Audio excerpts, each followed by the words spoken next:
Long ago, the four nations lived in harmony. Oh, wait, that's not the right show. That's not the right show. Water, fire, earth. Avatar can do that. Oh, no. It's earth, fire, air, water, and then they do the really short thing where it's like only the Avatar can restore balance to the world. It's a lot shorter, and I gotta say, except for the first episode. This is true. The first episode, because they gotta give the whole backstory. Just in case you forgot, we already made a really good show. Nickelodeon was like, we want more money, make another one. And we're like, okay.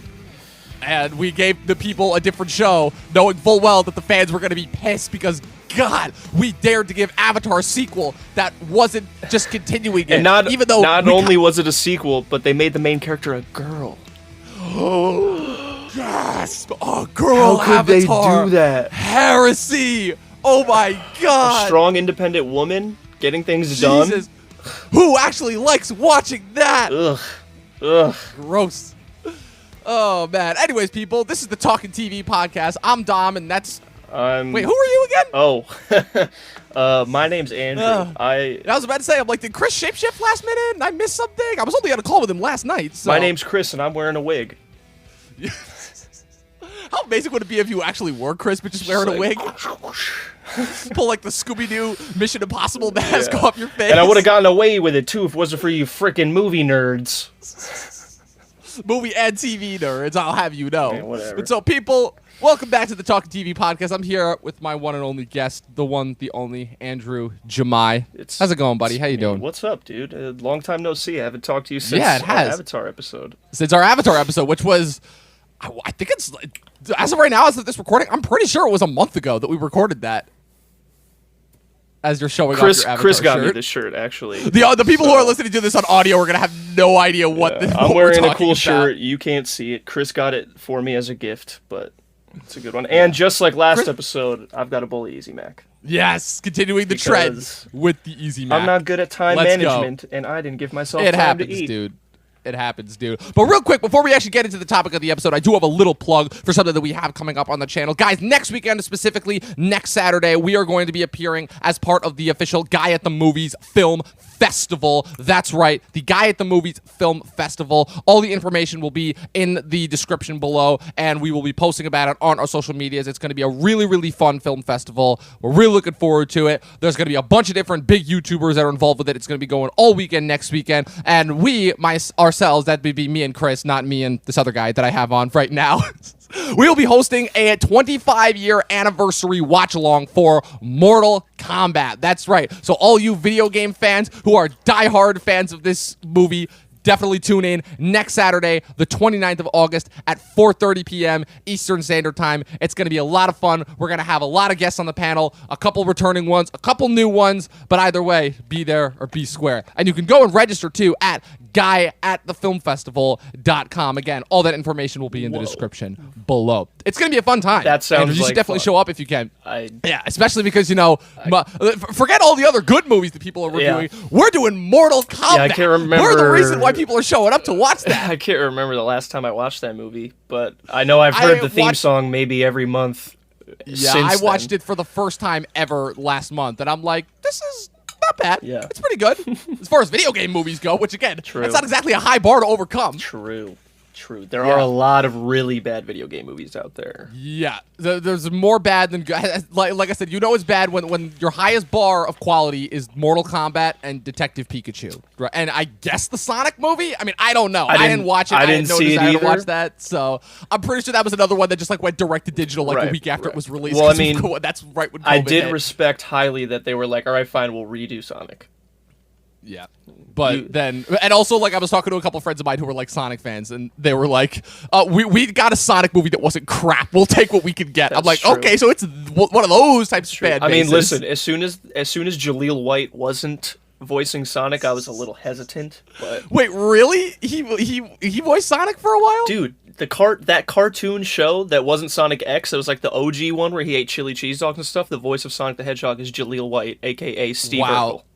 That just shows how much I know about Sonic. You don't know anything about TV, bro. Come on. Yeah, definitely. Nothing about TV, specifically video game TV. But people, that's not the TV show that we're here to talk about today. As you guys know, about a month ago, myself and this gentleman right here appeared with a couple of our other esteemed colleagues, including my regular co-host, as part of a panel discussing one of our favorite TV shows, if not arguably, I would say the greatest animated TV show ever released. One Definitely of my favorite the best show Nickelodeon has ever released. No question.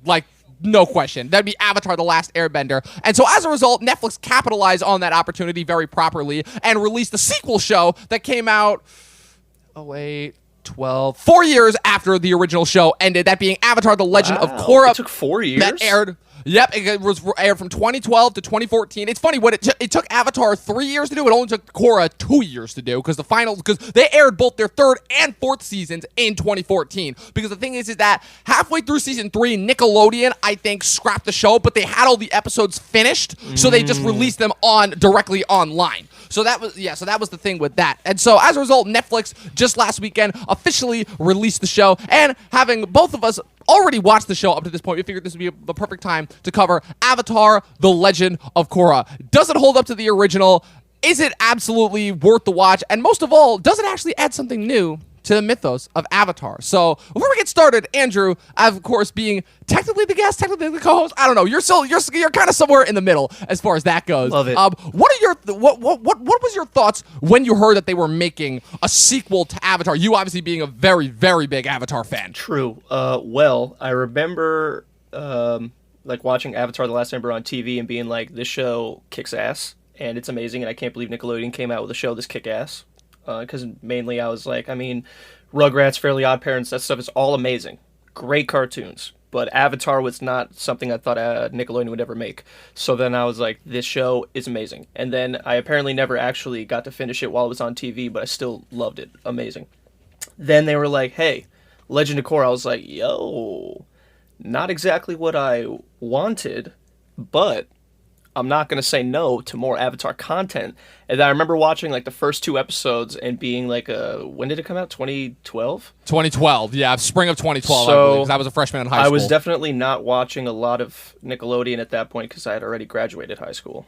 But I remember seeing that and being like, I want to check that out, and watching the first episode and being like, this is weird. Why is she in a weird city? What is this? Avatar's supposed to be not ancient, but But it's definitely supposed to be rooted in more traditional Eastern practices. And exactly. It's definitely right off the bat, it shows. Yeah, we are very modernized. The first scene when you see her training as an Avatar being kick-ass, I was like, oh hell yeah, I'm with Korra. Korra's dope. Yeah, I'm down. We already have 3 out of 4 elements done. We're so in the first episode. Yeah, we're so much further ahead than we were in Last Airbender already, so I'm down. They're showing, this is not your daddy's Avatar. Exactly. And then she gets to Republic City, and right away, Republic City, I was like, okay, this is kind of cool. Makes sense that eventually, after this fucking 100-year race war, that they would eventually have a city where everyone can live together. But then it was cars and radio and all this other stuff, and I was like, wait, so Republic City is a modern city, but everywhere else is still the same? And I was just confused, and then it was on TV, and I didn't keep up with when it was on, and then I was just like, well, now it's so far in, I'm a teenager, doing things now that aren't watching Nickelodeon, so who cares? But then when I rewatched Avatar, recently when it came out, obviously I was like, yo, Avatar is better than I remember. And then Korra came out, I was like, well, I'm obsessed with Avatar again, so I gotta just burst through Korra on Amazon Prime, Nick Hits, weird sub-subscription. And watching through that, I was like, well, it's definitely not The Last Airbender, but it definitely is not as bad as everyone constantly says it is. Not it's at crazy. all.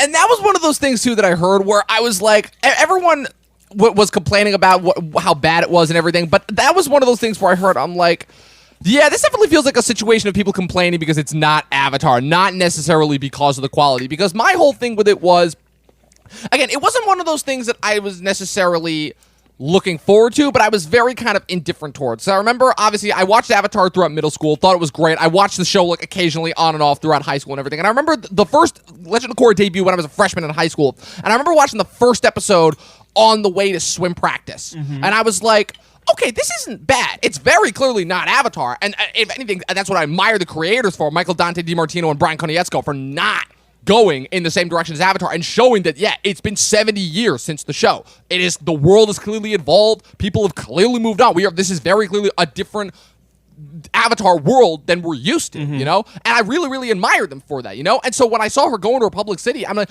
it's weird because I think it was probably like the first time, and bear with me here for a second because this become a wild comparison, that I kind of liken Avatar to almost like what happened with Pokemon, right? Where Pokemon, as time went on with each new generation, you would see the cities with the new regions get bigger and bigger and more modernized, and that's what I knew about it. And I wasn't as familiar with the history of what happened between the end of The Last Airbender and the beginning of Legend of Korra, but I knew to some extent what had happened. I knew that I read a little bit of the comics that had come out. I knew that Aang and Zuko teamed up in order to like form this like massive like kind of world reunification effort as a part of the fact that they discovered that because the Fire Nation had been embedded in the Earth Kingdom colonies for so long that obviously there was going to be crossover, and now you were having these families that had kids that were both Earthbenders and Firebenders, you know, similar to what we see with two of the main characters in this show. And as a result, they decided to form the kind of this joint effort called Republic City, which would basically be a welcoming place for all benders of all types, even though it was technically on Earth Kingdom territory. And then just as time went on, you know, you would assume that like it would become more modernized. And that's kind of what I liked about it. As I watched the first season, I was like, okay, so this is very clearly doing a Roaring 20s vibe. Yeah. And I kind of dig that. Yeah, and I like that like Republic City, I feel like, is a character. Like, more so than just like the citizens or whatever. Like, obviously the first season, like 90% of the show is in Republic City. But even the rest of the show, like, Republic City is always, like, the spot that, I mean, the villains always attack. Like, no matter what. Yes, always. You kind of have to. Well, except for Season 3, I would think. Yeah, Season 3, I mean, like, the one exception. Only Air Temple Island, I guess. Well, not even that, because, like, it's the one fight with Zahir, but that one is mostly at the Northern Air Temple. Still. Semantics. Yeah, but then it's just President Raiko as the character, you know, which I thought was cool. And it was just, like, rewatching the first season again, like, the first couple episodes again, you're like, this city is just weird and kind of doesn't feel like Avatar, sort of. But then as it goes on and you learn, like, as Korra gets used to the city, you get used to the city, and you're like, this is kind of cool. And then Mako and Bolin are just such a good way to be like, here's the city and here's the people that live here. Yeah, it's a really good way of breaking down like the different like archetypes, and also kind of breaking down like how the types of characters would have evolved. Like the idea of like kind of now you have gangs in the city, you have like the kind of the street urchins that like have to do what they can to survive. You know, but it shows that like even in this cool new peaceful world that again is a far stark different than obviously the world that we knew with Avatar. It shows that even this modern world still has its fair share of problems, and that even though Korra may not have the types of struggles to overcome that Aang did in the original series, she is still going to have her fair share of problems. And again, I think a big problem that people had, if I could now just jump into kind of, again, the elephant in the room here, that being obviously that we know a lot of people, both in the fan base and not, are not a fan of Legend of Korra. I have talked to people who are the biggest of diehard Avatar fans who are like, oh no, Legend of Korra sucks. That show adds nothing. It's terrible. And I'm like, I don't think so. I don't necessarily agree with that. Obviously, yes, Avatar was a very zeitgeist show. It is going to be hard to top it regardless. But to say that Legend of Korra adds absolutely nothing of value, I think is an inherently wrong statement. And I think you can agree with that. For sure. So, so real quick, I feel like if we want to start, we should kind of get into the characters, you know, which is obviously starting with the main character, Korra herself, you know, voiced by Janet Varney. She's introduced literally within the opening minutes of the first couple episodes. I love that. This, again, I love it. Very, very different Avatar than Aang. Aang starts off, he's this precocious little kid. He doesn't want to be the Avatar. Doesn't want to be the Avatar. Like, you almost have to convince yourself. You're like, wait a minute, this little kid is going to be the guy that, like, saves the world and has to master all four elements. And meanwhile, Korra comes in. She is this spunky, headstrong, hot-headed little girl. She's already mastered 3 of the 4 elements before, like, the age of 1. Like, how old is she in that opening scene? Like, 5? She's, like, 4, and she's already doing all 3. It's just, like... Who taught you any of that, besides the waterbending? It's like, did you even, like, learn that? Like, obviously, she's descended from Water Tribe royalty, because obviously, you know, it's been a decent amount of time since, you know, and the Southern Water Tribe has come a long way since where we saw it in that first episode of Last Airbender. But, yeah, like, she's descended from Water Tribe royalty, so she's got that edge as far as waterbending goes, but like, she's already got earthbending and firebending down. Tonrak and the first is dope. I like Tonrak. I like Tonrak a lot. He's pretty awesome. Voiced by James Remar. Incredible which voice is so actor. funny because while watching Korra, I'm still rewatching Dexter with my roommate, so it was so weird to see. Oh, he's Dexter's dad. He's Dexter's dad. To see, and I'm like, this dude is a good dad. Yeah, he is. Yeah, he's been in a lot of stuff. He was also had a bit part. I think he was Stefan and Damon's dad too in the first season of Vampire Diaries back in the day. That guy's been in everything. I'm pretty sure he voiced one of the Transformers in one of the Transformers movies. Probably. That guy's been in a lot of stuff. Great. But so you got introduced to Korra, and again, and the thing that I like about it too is that again, because this is a vastly different type of a show, it's got a much bigger cast of characters that you get into. You know, as a result, because as Korra goes to Republic City, not only do you have all the new characters you're going to meet that are original to this world, but you also again because the other thing that I like that Legend of Korra does is that it understands that it is a legacy show. It understands that it is descended from this show that had this loving fan base and had all these crazy fans. And so I think that I like is very similar to other things that it does, is that it treats these old characters that we know like celebrities. Unfortunately, a few of them have passed royalty, on. You know, the show right, like Aang and Sokka have passed on, but we know obviously as the show goes on that a few characters are still alive. The show Katara is in the first episode, and we know that Toph and Zuko come back. We'll get to that, but that's part of one of my problems with the show. But continue. Okay, yeah, that's interesting because I actually do want to talk about that. And so as we get in and further on in the show, we also discover that one of the main characters is Aang and Katara's youngest son and the only Airbender son that they ever had, that being Tenzin, voiced by J.K. Simmons, who is awesome. Tenzin is a rock star. I have a little bit of qualms with him. I think he's a little bit too straight-laced, and I think that he is a little bit too much of an exposition machine. I think he grows more into his badassness as time goes on. But again, it shows that like he is a different character than Aang, and automatically we're introduced to his family, and I'm dude, oh man, I love these kids. Those kids, Tenzin's kids are amazing. Easily some of my favorite characters that like Avatar has ever put forth. Jinora, Iki, and Milo. If the show had started with like, let's say the show started with what's that one? Season 4, episode 3 or 4 when they have to go on their own mission. If that was the first episode of the new Avatar show and that was the show, I would be like, this is everything I wanted and more. And I think that a lot of people, let's just say, would not have the same types of thoughts on Legend of Korra that they did.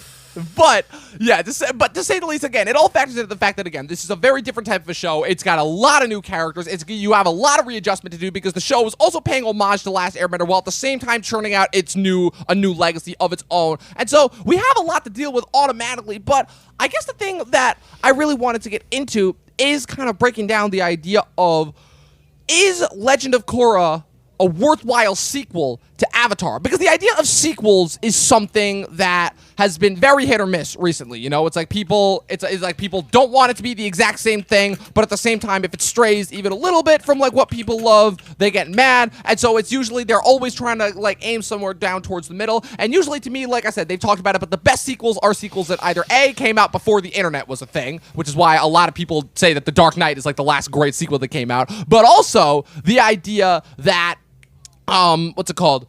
The idea that a great sequel usually gives people something that they weren't expecting, similar to the original, which is why so many people usually don't like sequels, because in some capacity they kind of know what they're getting because they know the original property. Right. And I have to say that as far as that goes, I think that Legend of Korra did a really good job of following up Avatar while still generating kind of a mythos of its own. You know?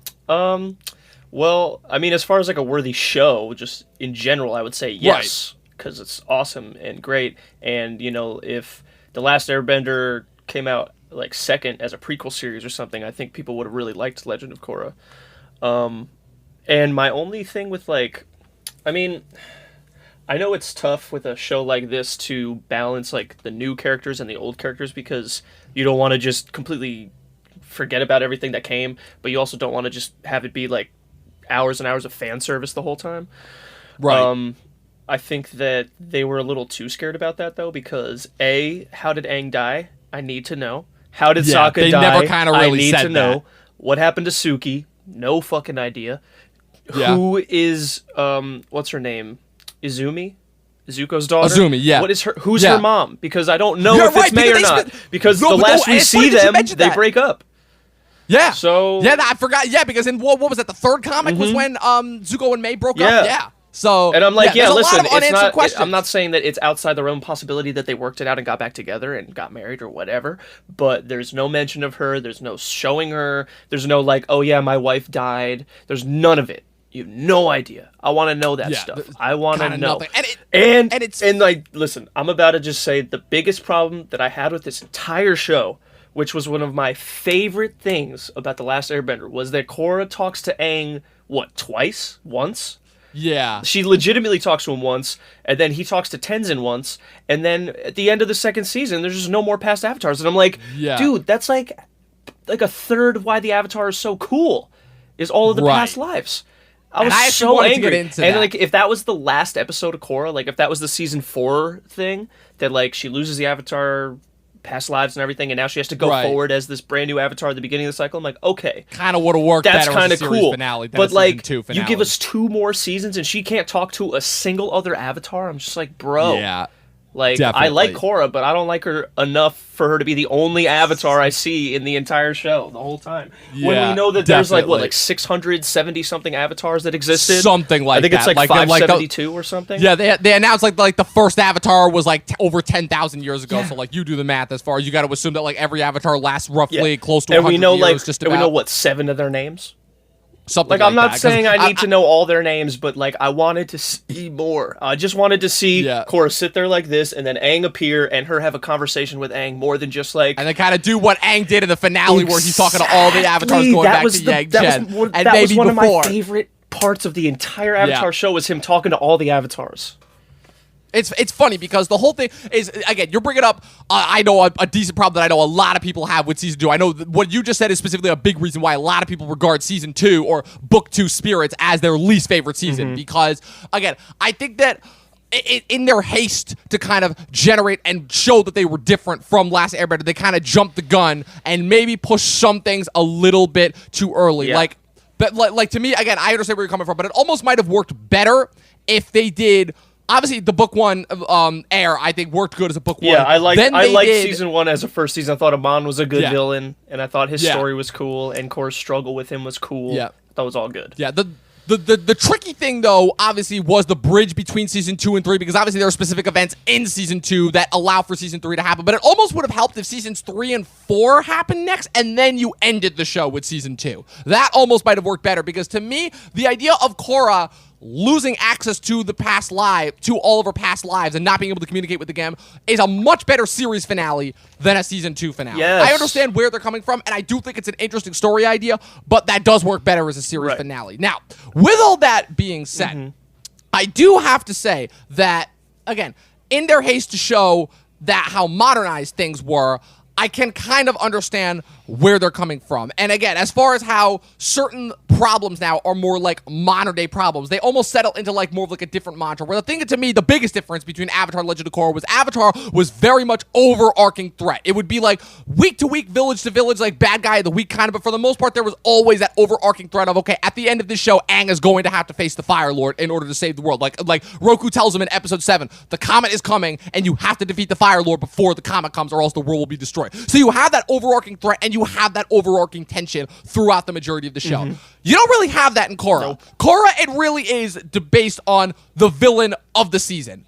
And then there's usually always some sort of subplot, some sort of secondary villain that comes up. Which I think and then is by a the end of good the day, thing she and a faces bad off thing. against the main villain. Yes, it's a thing that I've noticed a lot about more so like kind of modern cartoon storytelling versus like kind of the old school cartoon storytelling that we grew up with. You know, but again, that's also part of why Avatar was such a revolutionary show, because Avatar took a direction that most other cartoon shows were afraid of, because most other cartoon shows would be like, okay, we have to keep our audience suckered in week to week to week. So there was never really that big an emphasis on overarching storytelling, overarching storylines the way that there was on individual villain of the week. You might get canceled before you finish the story that you set up. Too. Which is really sad. A little bit. But the thing that I liked about Legend of Korra is that I wasn't sure that I was going to like first, because, again, the show moves at a very fast pace. Yes. A very, very fast pace. Because we go from having, like, 20-some-odd episodes of 3 seasons of 20-some-odd episodes a season in Avatar to having 4 seasons of arguably 12 to 14 episodes a season. So the storytelling is breakneck pace. Like, breakneck pace, which is both a good thing and a bad thing. Because, again, you enjoy how fast it's going, and you enjoy like the fun, frenetic pace. But you also, to me, because again, there are a lot more characters that you have to get to know. To me, I feel like a lot of the characters can sometimes not get as much development as they should. Right. You know? And so that was a little bit of a problem I had. I think that makes a lot of sense, because like looking through like my notes, like watching the whole show, like a big thing that I kept seeing was that like either the good guys were like doing everything they had to and doing everything they were supposed to, and then the bad guy just wins in the last second because it's not the last episode. Like Right. it's never like Korra just gets absolutely rocked. It's like Korra does a really good job, and then like at the last second, either a different bad guy shows up and now it's a 2-on-1, or the other bad guy does some like sneaky shit and trips her up. It's always just like the last second something bad happens. And I was like, how many times is this gonna happen? Right. Well, the one thing I will say though, as far as Korra goes, is that the thing that I appreciated about Korra, besides the fact that yes, they automatically showed off the bat that she's a very different avatar than Aang. Again, I like that because you needed to go in a completely different direction and show that like this is a very cocky, headstrong avatar. I liked that they showed her getting her ass handed to him, her over and over and over again. And as far as the things that she goes through, yes, even though the seasons go through at a breakneck speed, she does lose a lot per season because season 1, it takes her until the last episode to learn airbending, which she has the most difficulty with after she mastered the first 3 elements like that, but she has to lose access to her other 3 elemental bending before she gets access to air. Season 2, she literally loses access to all of her past lives. In season 3, at the end of that season 3, she almost dies in like the most miserable, painful way possible. So she does get her ass handed to her, and she does have a lot of struggle to deal with. And as far as the villains go, I think the thing that I like about the villains specifically is that besides showing kind of the dangers of the modern day world, while also in addition providing like kind of new threats to the Avatar that we hadn't seen before, I really like that because the whole thing is that the first season, again, it was really just Fire Nation bad. You would have like sometimes some other occasional villains like the Long Fang stuff in season 2 with the kind of like the secret police thing with the Dai Li. That was really cool. And then Hama with the blood bending in season 3. That was like a one-off episode thing, but that was really cool. And a couple of other things. But this season, they really go out of their way to show that like, villains come in all shapes and sizes, and also you never know where they're going to come from. Because one of the things that I liked a lot about the first season, besides Amon and the whole equalist movement and the idea of showing that like, oh, now we have like kind of almost this new form of racism, but against bending, you know, which is something that we had really never thought about. But that's kind of like a struggle I feel like that would only happen in the modern day, because for the most part in the Last Airbender, benders and non-benders got along with each other perfectly. Like, it was really just the Fire Nation. Any problem with those two? Right. It was just like Fire Nation. Screw that, you know. And but like you saw a little bit of moral gray, like with Jet and everything, but like it was never a thing specifically against benders. Right. And the first season of Legend of Korra shows that like there was like this whole new struggle where it's like now you have this whole thing where now you have these people who almost don't like benders. In a way, kind of almost like, in a weird way, what you're seeing now with like the cancel culture, where to me, I have this theory that a big part of cancel culture is the fact that so many people just want these celebrities out of there so that they can like have a better chance of getting those spots, you know? And you kind of see that in a way with the Equalists in that first season. But obviously, again, once you find out the secret about Amon and how that's related to Tarlok, and also I think it's kind of undersold how good of just an antagonist the Tarlok is, like showing like the political edge and everything. He to me is not talked about enough as a villain. Besides, I guess maybe Amon, I feel like was like one of the smartest villains. Like he was always like, I need Korra on my task force, so first I'll ask her, and she says no. Okay, then I'll give her gifts. Okay, she says no. Okay, then I'll literally force her to say yes in front of the press, so that if she says no, she looks like a loser. And like all this stuff, and then eventually like arresting her friends to get her to help him again, even though that obviously doesn't work. But like this whole thing, you realize that everything he does is calculated. Like, at first you just think he's just like this like weenie and he's annoying and like he just wants to be the president or whatever. Just typical spineless politician. Yeah, you're like, all right, and then this you find guy's out, probably no, this not. guy is a threat. Yeah, you're like, this guy's probably not trying to like rule the world or anything. He's just a dick. Like whatever. Yeah. Amon is the real villain, and then you're like, oh shit, like Tarlok is also a fucking villain. Yeah, and then Tarlok, you find out they're brothers, and you're like, yeah, they're brothers because they had it all planned. They had it all. Well, they didn't though. That's the thing. They didn't, because Tarlok had his own thing that was going on, independent completely of what Amon was doing. I meant the writers had it all planned. Right, But again, like it shows that like even again, different type of a show, but it doesn't mean that there were still brilliance there. And the thing that I like about the villains as they go on is that each one of those villains kind of they have those moral shades of gray, which I'm not gonna say was missing from the Fire Lord in Avatar, but I will definitely say like the thing that you knew is that even though they did have the moral shades of gray, like Ozai and Azula were villains first and foremost. But they also, and you never lost sight of that. Well, I feel like all these villains at least like had a cause, like. In the season 4, like episode 4 or whatever, like Toph, when Toph's helping Korra, she's like, well, let's look at who you fought already. Like Amon, he wanted equality. That's not bad. Right. And Unalaq wanted spiritual balance. That turned out to be pretty good. Obviously, he went a little loco, but that was good. And then Zahir just wanted freedom. Like, Yeah. Freedom for that's all freedom good. For the people. I mean, and then Kuvira, chaos in the process. Kuvira wants a unified Earth nation. Like she just wants like that structure that she never had growing up as an orphan. On paper, all of that stuff is good. It's all good ideas, but then people get in the way, and that's what the problem is. And then they let their own agendas get in the way and kind of ruin And I everything. did like that with corrupts. Korra. I feel like it was never, except for I guess maybe like the last 3 episodes of every season, like it was never so. She was never like, this guy's the bad guy. That's all that there is. Everybody's on the same side against him. It was always like, well, I want to stop him, but if I stop him, then that's gonna like mess with these people, or like the president is going to hate me because of this and that. And it was almost annoying at some points where it's like the whole season goes and Korra is like, everyone is like, Korra, you're a terrible avatar, we hate you. And then the last 3 episodes she saves the world and they're all like, Korra, you're amazing, we love you. And it's like, it was a little bit Parks and Recreation-esque in that way, where they just go I'm from like, hating to loving her. But again, she's the avatar. I can't believe how often often people forget what that means.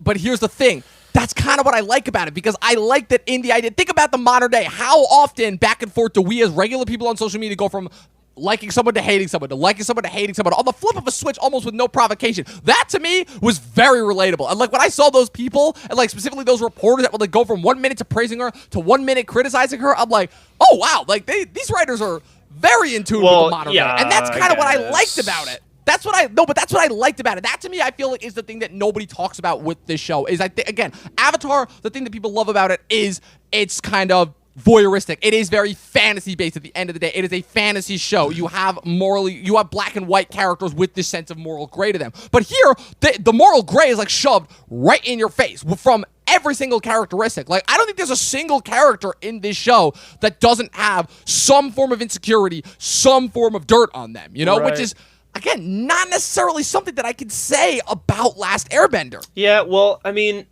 I think it's because with Last Airbender, it was like, all right, here's the story. There's a 100-year war. Aang disappeared. He's back now. It's his job to stop it. He's not ready to stop it yet. We're going to go on his journey to be able to stop it, and then he stops it. And you're like, great. That was a great journey along the way. Very traditional hero's journey. Yes, exactly. And then with Korra, it's like, here's the world. Here's Korra. And now you're going to watch a lot of shit happen and she has to deal with it. And, like, that's it. Yeah. Which I think is cool, because I think it's smart that they didn't just give her another, like, let's say, like, the whole show was, like, Zahir is out there and he's trying to do something. So, like, she has to find him. And along the way, she fights him on. And along the way, she fights this guy or whatever. But, which I think is good. But then at the same time, it's just kind of like there's some, like, at least with Avatar, like, even in like the quote unquote filler episodes, like the divide and all that kind of stuff, like, you were like, all right, this is his journey to becoming the Avatar and like figuring out his shit.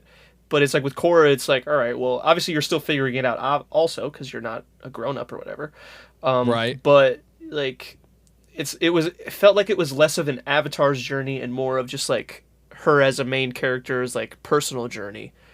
Like, so I think, I think is cool, because on the one hand, it's like, okay, we don't always just need, like, here's the Avatar learning all the elements and then fighting a bad guy. But on the other hand, it was like, well, I feel like we want more Avatar stuff, because we're getting a lot of Korra personal stuff, because I feel like so many times Korra was alone. Like, even besides season 4 being Korra alone and all this other shit, I just feel like she was by herself so much. And all those other characters are what make Korra so good, in my opinion. It's not Korra that makes The Legend of Korra an amazing show. It's Team Avatar around her and all the other characters. So, I don't know. I'm sure I'm starting to get into a ramble where I would just start to be like all the things that bother me about Korra, even though I do like Korra. Right, but see, again, I just wanted to call it out for a second there. Is that you mentioned a very specific point, that being the personal journey. Is that, to me, the whole, and again, this is where I will get into it, because, again, I think this was a missed opportunity. The Legend of Korra didn't tap into more of this, but the thing that I liked, specifically not just Korra, but how her struggle tied into the past Avatar struggle, is that Aang, as awesome as his journey was, Aang's was still very much personal to Aang, you know? Because the thing that I liked about learning about each of the different avatars that came before Korra and Aang is that all of their struggles were vastly, vastly different. To the point where, like, when you saw the book that was written about Kyoshi, her struggles were, like, kind of somewhere in the middle, where she was dealing with warlords and constantly dealing with different persecution while also trying to maintain balance. And Kyoshi had a little bit of a rough time of it. Versus you look at the waterbending avatar before her, I can't remember what his name is, Karuk. Karuk, right, the kind of the go with the flow Avatar, and Roku, who for the most part was Avatar during one of the biggest times of peace in the entire world. Like, it took him like 20 years to master the 4 elements, versus Aang needed to learn them in like 1 year, right. you know? So like, that's the thing that I liked, is that each Avatar struggle is not necessarily the same, and it very much is a reflection of the times that they lived in, which is part of what I love about the Avatar world and the Avatar mythos that they've set up. Is that, again, it's what I talked about in my top 10 Avatar episodes, some subtle plug right there, is that each character makes the decision that is influenced by the world, and the world in response influences them back. And I saw that just as much in Legend of Korra, where yes, you're dealing with this more modernized thing, and yes, Korra is very much on her own and very much headstrong and does not have the same problems to deal with Aang, and she probably doesn't acknowledge the other characters around her as much as she properly should. But that to me is what makes her character, because that makes her constantly have to learn more and more and more each season, you know? And it makes her character struggle, obviously, while being very different from Aang's, to me, still a really interesting one. Yeah, I mean, not to be that guy, but I know, it's just like, it's hard because there are a lot of things, after watching both of them, there are things that I wish both shows did differently, and there are things that I wish that we got a chance to see. Like, a big part of me is like, I wish that Avatar was a legitimate, like, full-on anime, because I know how anime does things. Right. They would have given us so much. They would have given us an entire filler arc about, like, more than just like 2 episodes about Wan. We'd get like 6 episodes about Wan's entire life, which would have been awesome. But at the same time, would it still be the show that we I know. if it was fully animated? That's what I always go back to. I know. I'm just like, woulda, shoulda, coulda. That whole dreaming, argument. but like, I just want, even if we just got like I bet you that because I found recently on YouTube, like, they have these weird, I don't know if they were ever on Nickelodeon or where they were, but they had like those little like short cartoons from Airbender, where they were like the tiny versions. You're talking about. Yep. And they had nothing to do with the actual show, obviously. They were just fun. And I would have loved, like, not something that cutesy, but something in the same style as in just like a sideshow that like isn't quote unquote important, but like one episode for like a random Avatar. You know, like you have like one Kyoshi episode where it's just like something she had to deal with that just like gives you a little insight as to how she was, how the world was. And then you do one for Karuk, you do one for Yang Chen, you know. Yang Chen. I would love that. Yeah, and then I don't remember any of the Avatars. I don't know if they Yang had Chen. any names before her besides Wan. They dived into the Firebender before Yang Chen a little bit, but the only thing that I know about him is that he was very devoutly loyal to the Fire I Nation. just learned his name the other day, but I don't remember what it is, though. I want to learn, though, about the Earthbender that was before that guy. The guy Only because with the in the design, that guy looks badass. Yeah, that dude looks sick. But that's what I'm saying is, like, you have all these avatars. Yeah. The show is called Avatar. You set yourself up for so much awesome shit. Yeah. And, like, I'm not saying that they needed to, instead of Korra, go backwards and show us another Avatar. Like, that's not what I'm saying. But I'm just saying that they had all this stuff that they just, like, didn't touch on. And they were just, like, Korra, forward, the future, which, like, that's cool. I don't hate Korra, and I don't hate the world that Korra lives in, but there's just so much other stuff I wanted to know more so than any of that stuff. It was a very bold decision to, in one season, show the origin of the Avatar state and then utterly destroy it. Yeah, that's what I'm saying. Very, very bold decision. And listen, when we were talking about doing this episode before recording it, and you told me your favorite seasons, and I was like, how on earth is Season 2 your favorite season? Yeah, you were like, that's crazy. That's the thing. I like Season 2 a lot more than, like, everybody else does. But then rewatching it, as much as Season 2 has my least favorite moment in the whole show, like, besides just like, oh, I don't like that part, like, I hate that part, for, like, the show as a whole, I actually think that Season 2 is one of the better seasons as a season. Yeah. Like, the episodes and, like, the shit that happens, and, I mean, like, this is kind of a personal thing, but I also love Aubrey Plaza, so, like, that's Aubrey Plaza, and she did such a good job. Yeah, she's so good. And that part, again, it's after Parks and Rec, they finally learned that, like, okay, we have to write parts specifically for this girl. And, like, that's another part. I'm not even upset that it was literally just her in Avatar. But, like, and I thought it was funny that they gave her a twin. Like, I thought that was great. Yeah, right? That was really funny. Dude, and also, I'm just going to say it right now, Bolin is my favorite character. I'm glad that we got that, because that actually brings up 2 more points that I wanted to hit before we get out of here, which is, number 1, the talking about the legacy characters, because I know that was a point that you really wanted to bring up, and I actually wanted to get into that too, kind of, and how that affects some of the other characters on the show. So, obviously, like I said, we know that, obviously, because this follows, Avatar, and that, the Avatar characters grew up and they had a lot of kids, and for the most part, a lot of their kids are in there. You know, we see, I think it's 6 of the kids between Aang, Katara, Toph, and Zuko. Yeah. All their kids, because Aang obviously had 3 kids besides Airbender Tenzin. He also had a them. waterbender. Yep, he had a waterbending daughter named Kaya, and who kind of became like this hippie world-traveling lesbian. Yeah, dude, Kaya's sick. And then their oldest. I wanted to know. Yeah, I wanted to know more about Kaya's lot. travels. It really kind of pissed me off that, like, in the last, but that's part of the reason why I wasn't the biggest fan of the last season, because they basically just shunted Kaya and Boomy to the side. Yeah. It was like, nope, they're not important anymore. And I was like, what? No, that was part of what I loved. Is I love seeing Tenzin's interactions. I with his was like, siblings. part of me wishes that the Legend of Korra was a show about Tenzin, Boomy, and Kaya and Yes, their family, yes. and not about Korra And, like, at all. And I would love, like, dude, I think, I will say this right now. The biggest missed opportunity to me is them not having a flashback that showed kind of the big family gathering, like when Iroh was still there, but like super older and at the end of his life. All the gang from Avatar, like the main 6, like Suki, Mei, whatever, they're all there. All the and kids. all their kids there play like Tenzin, Kaya, Boomy, Lin, dude. And Mei, I've seen Azumi. so many fan pictures of that, Yes. and I'm like, So this is many. all we ever wanted. Yeah. Like, don't get me wrong, like, it's cool seeing them interact as adults. Oh, yeah. My thoughts on Boomy are a little weird because I'm like, why is he the oldest, but he's acting like the youngest? I mean, I think that part they really need to develop a little bit more. Well, I can shed especially once my theory on that. I want to hear your theory My on that. theory on that, which is partly also, well, I mean, I guess you could argue that maybe why didn't Kaya end up like this, but Kaya is a different story. But I think it's because Right. Boomy's born, he's not a bender, he has no Right. abilities. And he's the firstborn, too. That's the other firstborn. thing. He's not a bender. I'm sure Aang and Katara were like, oh, that's weird, but whatever. We obviously love our son. Right. This is our son, Boomy. Right. We love you. Then they Yep. have Kaya, a girl, waterbender. I'm sure Aang in his heart is like 2 kids, 0 earthbenders. I mean, airbenders. 0 airbenders. I'm a little sad because I'm still the last yeah. one. But he Right. obviously doesn't hate those 2 kids. Loves them. Then he has Tenzin, airbender. All of a sudden he's like, Airbender. And Tenzin gets all the attention. airbender. So then Boomy was probably like, hey, look at me. Hey, Yeah. I'm still alive Boomy was too. the guy that was always scrambling for So attention, I have a which is feeling- why he probably ended up joining the Republic forces. Right, and so I'm everything. assuming that it's partly like a, hey, I want attention too. Look how silly and funny and crazy stories I am. Like blah blah blah blah blah. Blah. So that's my guess. Yeah.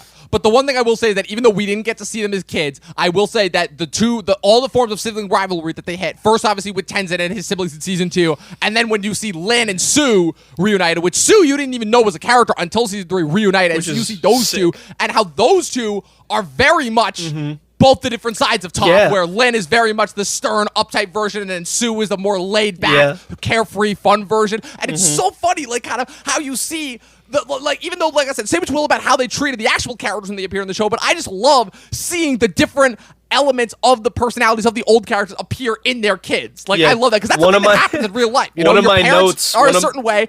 One of my notes is Lin is definitely Toph's daughter. Yes, but so is Sue. Yeah. Just as much as Lin is Toph's daughter, Sue is also. Like, and the fact that it's because they are so much the polar opposite aspects of their mother. That why they feuded for so long and why they didn't speak to each other for years Yeah. and why Lin is so unforgiving of Sue. And their battle, by the way, that's one of my favorite fights in the whole Dude, show. so that sick. was awesome. So sick. Like, She's dude, like, oh, so like, we're just fucking- gonna be like this then. Whoosh, whoosh, whoosh. No. But I love the line when Sue is like, oh, so it's like, you're still the same person. You haven't changed a bit. You're still an uptight loner. No wonder Tenzin left you all those years ago. And I can just see the expression on Lin's face being like, bitch, Yeah. let's go. Yeah. Dude, that was I Love that loved moment. finding that out. That was great. I loved finding that out. That was really, really Dude, cool. when That was really Mako cool. and Korra break up and she flips the desk and she's like, "What happened?" And he's like, "I broke up with the Avatar." And she's like, "You should have seen Air Temple Island when Tenzin broke up with me." And I Right? wish I saw it. Oh, dude, I love that. Dude, when Korra in the first season finds out that Tenzin and Lin dated, and then he's like, I'm surprised Pema stole you from Lin. I'm surprised our esteemed chief of police didn't try to throw her in jail. Tenzin's like, oh, she did. She's like, yeah, twice. she tried. Well, you know. She tried. I love that. Love that that. was great. Like, it's and like Tenzin's little moments, because Tenzin, the whole thing with Tenzin is you think for so long for majority of the show that he's gonna be like the more stern, uptight version of Aang, but then he has his little moments of comedy in between it. He has his little moments of insecurity, Dude. and that's also a part of why I love season 2 so much, because season 2 and 3 were just as much growing and formative years for Tenzin Yes, as it was dude, for that's what I'm anybody else. saying. I was so nervous when I was actually watching the show that like Tenzin was only going to be kind of important in the first season and then get kind of phased out. But like he gets more prominent. No, and Tenzin, more- I think I can't. Tenzin might have the best arc on the whole show. The more I think about it, I can't remember everyone fighting specifically in Airbender, but 100% in Legend of Korra, my favorite person to watch fight is Tenzin. Tenzin is the coolest fighter because he obviously doesn't want to fight ever.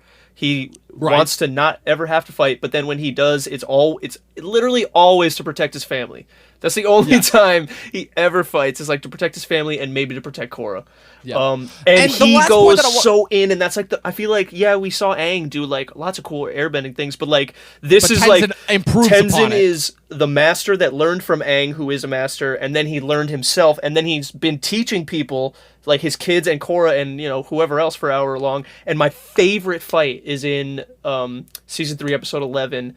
When he's fighting the Red Lotus. It's so sick. Single-handed. I'm just like, dude, like if it was just Zahir versus Tenzin would have easily would have won. And Tenzin, and that's the thing, Tenzin, that's part of the reason why I both love and hate that fight, because Tenzin was winning. Dude, he was kicking his ass. But then the other two members, and then he's fighting all 3 to 4 of them at the same time, and I'm like, oh shit, he doesn't stand a chance. Dude, I'm like, freaking cheaters, because he was winning. And he doesn't stand a chance, but he was holding his own, and it was freaking sick. Yeah, and I love when you see those moments in media just in general where the one character's like very clearly against odds that he cannot win against, but they're still going. But real quick, the last point that I wanted to bring up is the idea that I love how, because this is something that I know that a lot of people didn't like about The Last Jedi. I know it's part of the reason why a lot of people didn't like what they did with some of the older characters in this show, specifically with Aang and Toph, which is the idea that you're seeing their kids kind of view them as like not perfect people. And as a result, I know a lot of older fans didn't like that because they're like, no, that's messing with like our perfect ideas of these characters. And my whole response, again, is the same response that I have to Luke Skywalker, what they did with him in The Last Jedi, which is that,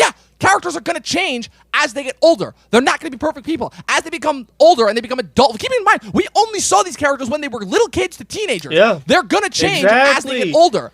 As they have kids and as they become parents, they're not going to be the same person. And so seeing kind of the fact that, and obviously, you would assume that Aang, having only one airbender kid out of 3, because Boomy didn't become an airbender until much later during Harmonic Convergence, you would assume that obviously he would focus the most attention on his only airbender kid, because with him, that's not just dealing with his kid. He's like, you're the second airbender alive.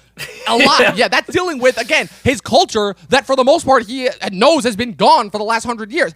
And so the fact that does inherently inspire rivalry and a little bit of disdain with his other 2 kids, the fact that they didn't get as much attention, I liked that. And I enjoyed that, like, now we finally get to see a new that's what I liked about seeing their kids in this show, because even as adults, they're obviously going to have problems with their parents, and the fact that it shows different elements of their parents' personality that we wouldn't get to know if we only had this one version of them as kids and teenagers. That's what I liked about seeing the legacy characters. But I know apparently, again, fans just want to have that perfect version of these characters in their heads, and they don't ever want to see them grow and change. Yeah, to that I have 2 things. First one's a quick one. Are you the same person you were when you were 12 years old? I don't think so. I'm pretty sure by the time I was 14, I was a totally different person. Yeah. I was a similar person for a while. I think it took until I went away to college. That. Also, I would imagine that at least half of the fan base that watched Avatar back in the day still don't have kids. So you also have no idea what being a parent does to you as a person. So there's that. It changes you. Trust me. I've seen it. But the other thing I wanted to say about all that was that I definitely was at first put off when they were like, Aang wasn't a very good dad. And I was like, whoa, well, you'd think he would try. And it was like, it's not that he didn't try. And that was, that was what I'm getting at, is that all of these flaws that they presented with these characters, they all felt believable. Like, none of them felt like a stretch.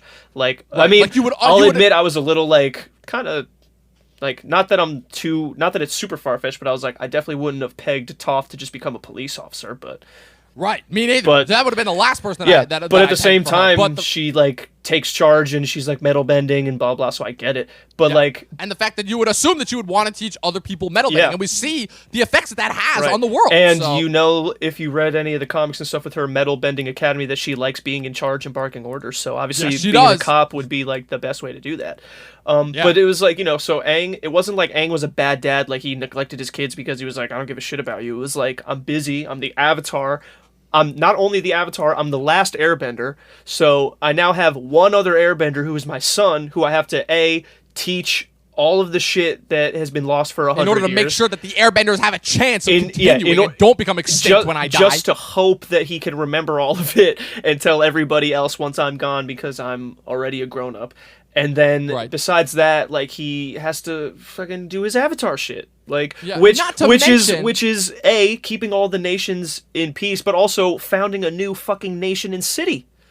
Yeah. So, like- not to mention, on top of all that, the fact that, again, this is the thing, because you mentioned, like, how did Aang die and everything. This is actually something that the writers stated in an interview, which is that, yeah, Aang died at 66, because the problem is that the reason why they said they actually did a really good explanation of it is the fact that because Bender's chi allows them to live extraordinarily long lives. We saw Boomy was like 100 and something. Right, and 20 years old. Kyoshi was like in 270 Avatar. or something when she died. Yeah, Kyoshi lived until 200. But the problem is that because Aang was in an iceberg for 100 years, maintaining like that, what's it called? Maintaining stasis, Yeah, basically. Yeah, and it's natural that most of his chi would be spent, Doing that to for reform 100 that. So when years. so when he dies at 66, keep in mind he's really 166. Right. So naturally, it makes sense that he would die young. Right. So that's Well, the thing that I like young. about it. Young. Yeah, Right. but tomatoes. and I not mean, all like, that. I get that, and I understand. Well, wait, hold on. So that means he died of just old age? Like he just died of Old age. Yeah, that's what it was. Just old age. Okay. Well, Yeah, it's kind of a lame way to go. I know, mean, but it makes sense. I'm not like mad. I'm more just like you could. I don't know. Well, I mean, I'm more It's just a mad that different they thing. never mention it. right, They just mentioned that he's gone. It's and- kind of just like, oh, and Dad Katara's died. just like, my brother and most of my friends are gone. I'm like, okay, when was your brother Yeah, gone but and Toph how?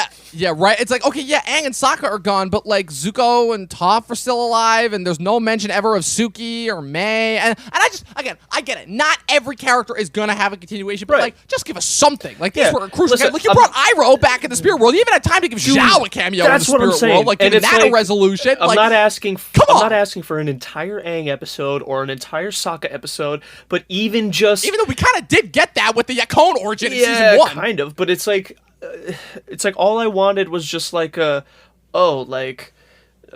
dude. But also, real quick before I forget, what a missed opportunity to not show any inkling of when Zahir first tried to take Korra and Aang and Sokka Yes. and Tanrak. Yeah. And oh whoever my God, and dude. like they like I didn't need to see the whole fight, but just a little bit of it, just a moment of Wait a it. minute. Oh, wait, you just exposed the plot hole. How would Aang have been alive? Oh, if Aang wasn't Zahir there. tried Aang to wasn't take there. Korra? Aang Okay, wasn't I was there. about to You're say, right. I'm like, You're Aang right. would have had to have been dead in order for Korra You're to right. get Right. the whole No, thing. The it Avatar's was being passed over, it the old Emperor was dies. it was Tenzin, Tanrak, Sokka, and I think Zuko. Okay, because that does prove that Sokka did live Yeah. after Aang. No, Like, yeah. again, No, it really Sokka pissed me was off the that chief Sokka- of the Southern Water Tribe. Yeah. Sokka was a member of the Republic City Council. He was a at first. councilman, dude, and that's what I'm saying. It's like that is something I wanted to just see a little bit Yeah. of, just a moment, even if it was literally just like Zahir holding Korra, and then whoever comes in and like blasts him away. Like even just that, it would have been like cool. That's fun. We're going a little bit down a fanboy alley right here. So I now know. I'm going to start to wrap this up. So again, so of course, as I think that we always do with these types of panels, whenever we're talking about a show, we're going to end it with favorite characters and favorite episodes overall of the show, and also a real quick ranking of the seasons, because I think that there's slightly more than 3 seasons, so we could do that. So Right. Andrew, you can go first. Favorite character, favorite episodes, and favorite and ranking of the seasons. Well, I feel like my favorite characters are kind of tied between Bolin and Tenzin. Nah, it's Bolin. Never mind. It's Bolin. Tenzin love is awesome, Bolin. but like Bolin, like I feel like every character on the show had at least one moment where I was like, "You're bothering me." Like whether it was intended for them to be bothering me or not. Cough, Mako, cough, cough. Yeah, we're not going to talk about that right now. That would be a whole other hour-long episode. Yeah. But shout out that his name is Mako because of the voice actor In who homage played to Iroh. the original Mako who voiced Yes, Iroh. I love which that. is cool. And overall, I liked how he fought with like the boxing style. I thought that was Yeah, really cool. that was cool. But and also shout out to real quick to Asami, that poor voice actor Seychelles Gabriel, who had the unfortunate pleasantry of playing Princess Yue in the M Night Shyamalan Last Airbender movie, and them giving her some due compensation. thank goodness, There, because Asami thank is God. great.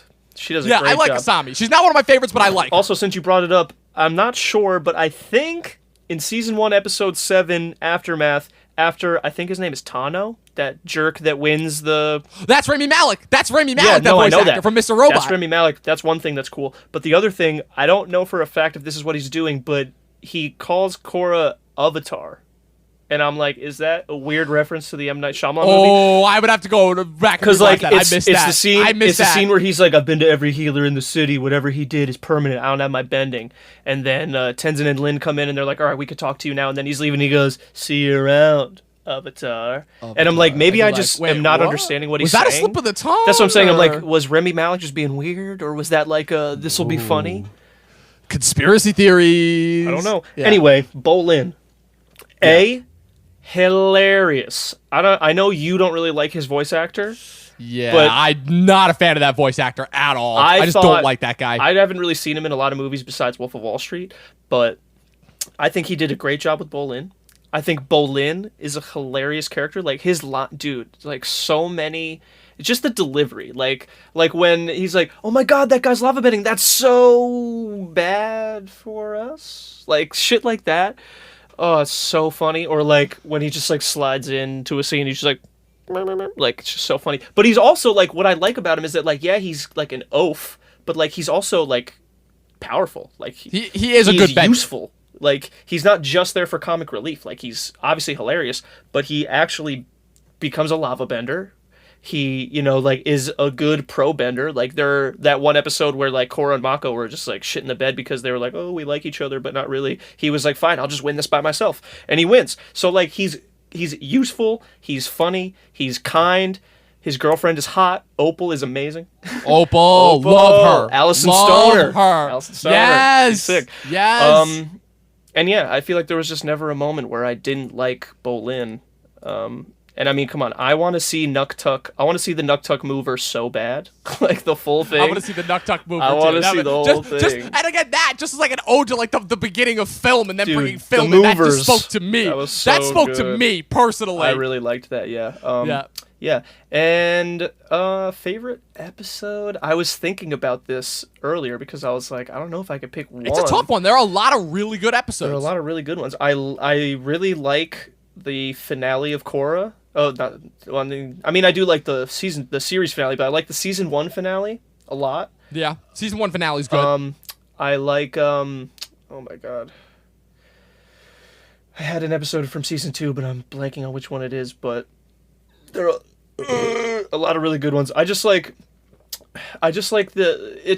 like in season 2 you saw so much cool waterbending things that like you never really saw, and I really liked that. But I also really like the episode when the Red Lotus, I think it's episode 8 of season 3, when they infiltrate Zaofu to take Korra, and they're fighting, that was cool. And they're fighting in the middle. That was cool. And then also, one of my favorite moments from season 3 is the absolute brutal way Pali dies. Yeah, I was like, I can't believe Nickelodeon just did that. Dude, when they did that, I was like, and it happened so fast. Did they just pull a jet? But like even more brutal? Because you don't even see how it happened. You just see Sue clamp the metal clamshell over her head, and then you just see Zahir turning around and just seeing the smoke. Dude, I know. Like, the first time I saw that, I had to watch that moment again. I was like, wait a second. Yeah. Because first, like they very specifically removed a frame of the animation. Because first it was like, a little bit too brutal. Because first it's just like she just goes whoosh, and you're like, what's going on? And then you cover her face, and you're like, that's so smart. And then it explodes, and you just hear Pali, and then it's just the smoke. I didn't know that smoke plume was her the first time I saw it. Yeah, no. And then I rewound and watched again, and I'm like, she just blew her fucking head off. Her own head is gone. Yeah. That was crazy. And then that was. So I really liked the end of season 3 because they were just like, all right, all these villains except for Zahir are dead. Like, they're dead. And they killed. That's and the thing they that I like. murdered the Earth Queen. No, not just Zahir. I think with the exception of Kuvira and Zahir, they killed every single villain that they fought in that show. Amon and Tarlok, dead. Unalak, dead. The members of the Red Lotus behind Zahir, dead. Yeah. Like, the Earth Queen, dead. Like, they did not mess around when it came to that, as far as how they treated their villains in this. Yeah, for real. I did like that. That was cool. I like that. And I can't think of like any specific. Actually, my favorite episode from season 4, Operation Beifong. That was a badass episode. You give metal benders a bad name. A bad name. I love that. And then I also just love the moment where Julie turned on Varric and was like, "Guards, do the thing." And then Varric was like, "No, not the thing, Julie." Dude, I really do like the few episodes that Varric is without Julie. He's like, Bolin, do the thing. That was really the thing. What thing? I never had to tell Julie the thing. I never had to tell Julie the thing. Oh, Varric, so even when Varric was a villain, I love Varric. Yeah, no, that's the thing, because now I'm just going to jump in real quick. My favorite character is Varric. No question. Icknick, Blackstone Varric. I love that guy. I love that voice actor. John Michael Higgins, a.k.a. the Seize the Day guy from Community. I know. He was hilarious. I don't think there was a single moment where this guy was on screen where I wasn't cracking up loud. I'm sorry. The fact that you literally the way that you hide from police is by hiding inside of a stuffed platypus bear and then farting out money. Dude, the first scene you see him, he's like, well, I was like 10 feet off the ground. He's like, it looked like you were sitting on a pillow. And he's like, I wasn't. Well, why wouldn't you tell me? I still love. You're fired. When they're on the boat and then Bolin spots Eska coming towards him all over the water, and he's like, real quick, is this boat fast enough to escape in a crazy ex-fiance accident? He's like, why do you think that I built this boat in the first place? Yeah. I love that. Dude, that was great. Dude, everything he says with Julie is just amazing. Like, I don't think there's a single line in there that I don't like of him. He's just amazing. And then freaking what's it called? That's the thing, is that even Varric, who is very clearly like a jokey supporting character, even he has like his moment to shine, because in the end, I really did like the moment where he was like trying to advise Kuvira. Was like, no, this is a bad idea. Like, even me, like a technical genius who like kind of has a very, very slim moral foundry. Even I know not to mess with spirit energy. And I'm really glad that Varric was actually a genius, like that he wasn't just like, rich. He was actually smart. Yeah, like because they could have easily just been Varric like, could have easily he's made just it rich, depending on Julie. Exactly, he's rich and Julie's smart, and that's it. Yeah, and it would have been fine, and I probably wouldn't have even had a problem. I would have just been like, yeah, Varric's But hilarious. the fact that they did that dynamic, it was great, and it just made him that much more of a funnier character. Just made him that much more of a better character, and it just made his relationship with Julie. Exactly. And the thing I liked is that it wasn't just like the typical like mentor apprentice relationship. Like, he did legitimately care for her, and he did admit, it's like, I'm hopelessly lost without her. And I'm gonna be honest, Julie tricked me. I really thought that she was really joining Kuvira. I was like, that makes sense. I mean, me too. And then it turned out she like had us all fooled. She had us all fooled, dude. And then when I thought that she actually betrayed Varric, that moment where like she falls on top of him, and you're like, wait, is there like a weird love chemistry? And then he's just like, and there totally was. I was like, dude, that's funny that they almost got me. I thought they were in love, and then they did. They were. And I love the moment where they blow off the back of the train and he's hanging onto her, and he's like, you can stand to lose a few Julies. Like, he literally just like, he has no other conception of like life without this girl. Dude, I love that. know. It was great. It was so good. And then for my favorite episode, no question, it is the middle 2 episode of season 2, Beginnings, where Korra is flashing back and seeing the origins of Avatar 1. The animation of that was beautiful. Yeah, really I loved seeing the origin of the Avatar state, the origin of the feud between Rava and Vatu. Also, shout out to Glenn from The Walking Dead, Stephen Yeun as the voice of Juan. Dude, incredible so good. voiceover performance. Really good. Really love that also, episode. real Easily quick, the best. to touch on that, also, Vatu, voiced by a guy named Jonathan Adams, who voices Tyrael in Diablo 3, one of my favorite games ever, one of my favorite characters from that game ever. What a great voice. I could listen to him talk all day. I think the only thing that I knew him from is he voiced Martian Manhunter in a couple of animated DC things. That sounds and right. that I think is the only thing that I would know. He pretty him much from. he plays the Angel of Justice in Diablo 3, and it's okay. Yeah, I could sick. totally see that. He's totally got the voice for that. Yeah. And then also real quick shout out to I just wanted to give a shout out to a couple of other voice actors I knew from that show. Henry Rollins from Sons of Anarchy as Zahir. So Zelda good. Williams. Yeah, Zelda Williams, Robin Williams' daughter, Kuvira. as Kuvira. Yep. Also, fun fact, Anne Heck, who I'm pretty sure was, no, sorry, not Anne Heck, that's Sue. Mindy Sterling, who I'm pretty sure was the mean teacher with the red curly hair. Yeah. Right, her from iCarly as Lynn. J.K. Simmons, obviously, as Tenzin. Lisa Edelstein from Grey's Anatomy as Kaya. Also, fun fact, classic actor Eva Marie Saint as Katara. Bruce Davison as Zuko. What's it called? David Faustino as Mako from Married with Kids. Mako. Yeah, John Michael Higgins as Varric. Also, shout out Sally from Mad Men, Kiernan Shipka as Janora. Yes. Also, the kind prison guard from The Last Airbender for Iroh is also one of the lady sages. Serena Williams. Serena Williams comes back who in is Korra a diehard Avatar fan. as a sage. Yeah, loved that. Cool. That was cool. I like also, that. Also, speaking of that scene again, really quick, just popped in my head. I know we don't have time to actually dissect this, but do you think that the Fire Sage woman that helps Korra is Azula? Because that's a fan theory. Really? Yes. I had no idea. But I'm like, cool. I like theories like this, so I'll just say cool. That's an awesome theory, and I love it. That's the thing. So last thing in order to wrap it up before we get out of here, Andrew, thanks again for being here. This was an awesome conversation. I love this. Is ranking the seasons from favorite to least favorite. Book 1 being air, book 2 being spirits, book 3 being change, and book 4 being balance. I think best to worst. Go. Rapid fire. 3, 1, 2, 4.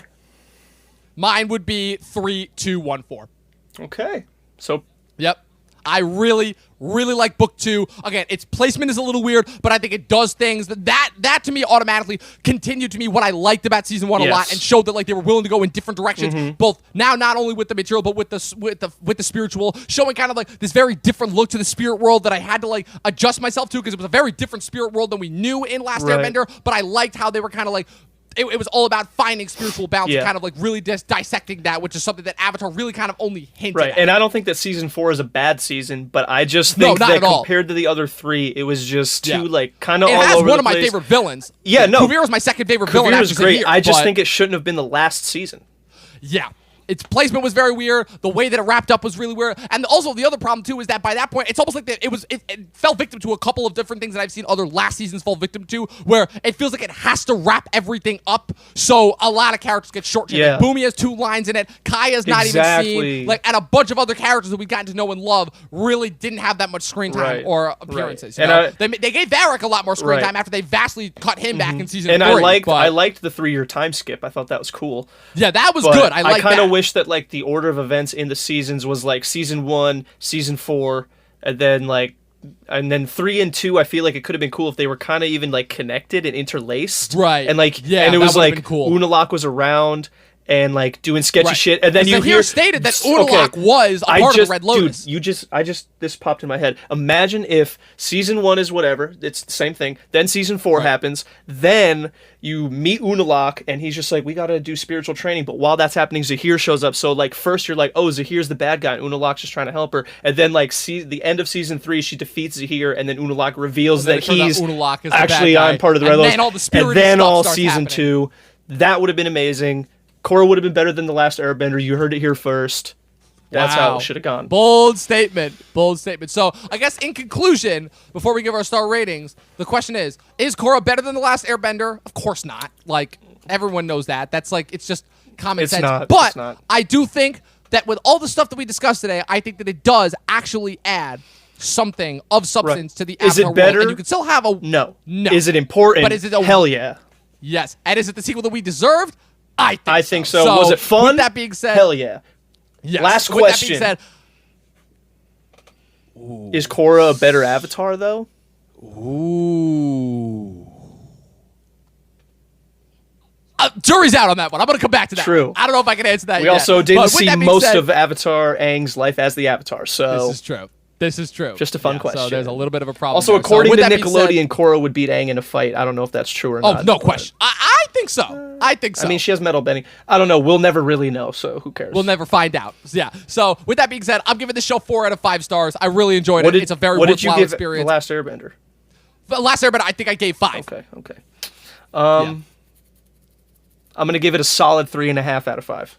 All right, that's a good ranking, yeah. So with that being said, thank you, people, for once again tuning in to yet another incredible episode of Talkin TV. Thank you, Andrew, for being here and being my faithful co-host. And once again, real quick, I do another show with Chris called Talkin with Andrew and Chris. It's on all the DSPs, all the social medias, at Talkin Podcast, Talkin with Andrew and Chris. Check it out. It's a good time, I promise. Chris is there. Way to totally hijack my stream. And with that being said, I, of course, am the movie nerd, Dom Rizzi. I'm here on Talkin TV Podcast. We put up new content on YouTube every Monday, Wednesday, Friday. You can just search it right there with that logo right there somewhere. Words. Here. Talkin TV, no G. Dom, I have one final question, actually. I know I'm being a really annoying co-host, asking lots of questions, but... That's what I like, though. I like this little dynamic that we have. It's different Dom, from Chris's, shut up. I'm trying to talk.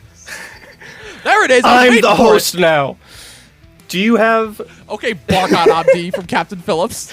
I'm the host now. You thought you could sneak that reference past me. Listen, I don't know. Anyway, my question... Oh, and tune into Guy at the Film Festival next weekend. It's going to be awesome. We're hosting Mortal Kombat for a 25-year anniversary. Mortal Kombat. All the info will be in the description. Dom, it's going to be awesome. Do you have a message that you want to leave with the people today? Watch more fucking movies and TV. And give Legend of Korra a chance. Yes. I'm telling you, you'll get something out of it. Asami's Peace hot. out, people. Yes, she is. They knew what they were doing there. They knew. Peace out, people.